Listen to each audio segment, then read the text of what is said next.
भाषण करने के लिए मैं अष्टम वर्ग की छात्रा आन्या आप समस्त गणमान्य बुद्धिजीवियों के बीच चंद शब्दों के साथ उपस्थित है। हमारे अभिभावक तुल्य आदरणीय सचिव महोदय, आदरणीय उप प्राचार्य महोदय, हमारे विद्यालय के आदरणीय प्रशासनिक अधिकारी महोदय, श्रद्धेय गुरुजन, सम्मानित अभिभावकगण, सम्माननीय अतिथिगण और इस विद्या विहार रूपी गुलशन में अध्ययनरत शिक्षार्थीगण।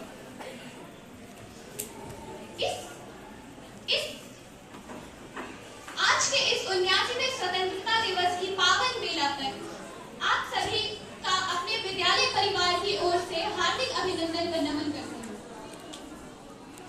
आजादी महज शब्द नहीं, आजादी महज शब्द नहीं, शहीदों का बलिदान है यह। आजादी महज शब्द नहीं, शहीदों का बलिदान है यह। देशभक्तों की कड़ी मशक्कत और भारत भूख की शान है यह, भारत भूख की शान है।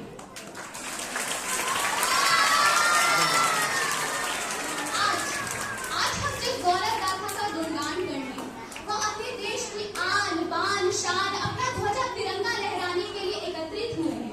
उस शौर्य गाथा के लिए हम अपने स्वतंत्रता प्रेमी अमर शहीदों को श्रद्धांजलि नमन व वंदन करते हैं। वैसे तो सभी को अपनी मातृभूमि का गर्व होता है, पर हमारी यह वीर भूमि, तपोभूमि, स्वर्ण भूमि, बुद्ध भूमि, कर्म भूमि, स्वर्ण भूमि तो स्वर्ग से भी महान है। तभी तो हम कहते हैं अतुलनीय जिनके प्रताप का, अतुलनीय जिनके प्रताप का साक्षी है प्रत्यक्ष दिवाकर, अतुलनीय जिनके प्रताप का साक्षी है प्रत्यक्ष दिवाकर। घूम घूम कर देख चुका है जिनकी निर्मल कीर्ति निशाकर, जिनकी निर्मल कीर्ति निशाकर।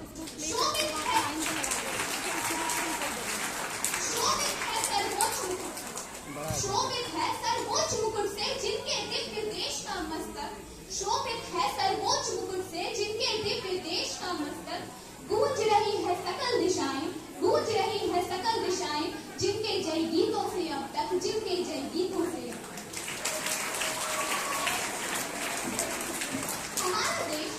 हमारा देश विश्व सभ्यता का जनक है। इसी धरा ने समूची मानव जाति को अध्यात्म का पाठ पढ़ाया। हमारे देश की प्राचीन वास्तुकला आज के वैज्ञानिकों को विस्मय में डाल देती है। बावजूद हमारे देश को सदियों तक दास्तां का अभिशाप सहना पड़ा। कभी सोने की चिड़िया कहलाने वाला हमारा हिंदुस्तान साल तक गुलामी की जंजीरों में सिसकता रहा, पर तब भी हमारा देश चरमोत्कर्ष पर था और आज भी हम विकासशील भारत से विकसित भारत की ओर अग्रसर हैं। औद्योगिक विज्ञान, परमाणु विज्ञान और अंतरिक्ष अनुसंधान, चिकित्सा विज्ञान, रक्षा एवं कृषि क्षेत्र की आदि के महान उपलब्धियों के कारण हमारे देश की गिनती विश्व के सर्वश्रेष्ठ देशों में से एक है। शिक्षा और स्वास्थ्य के क्षेत्र में ही नहीं, हमारी बुनियादी जरूरतों पर भी देश की सरकार तन मन धन से समर्पित है। देश की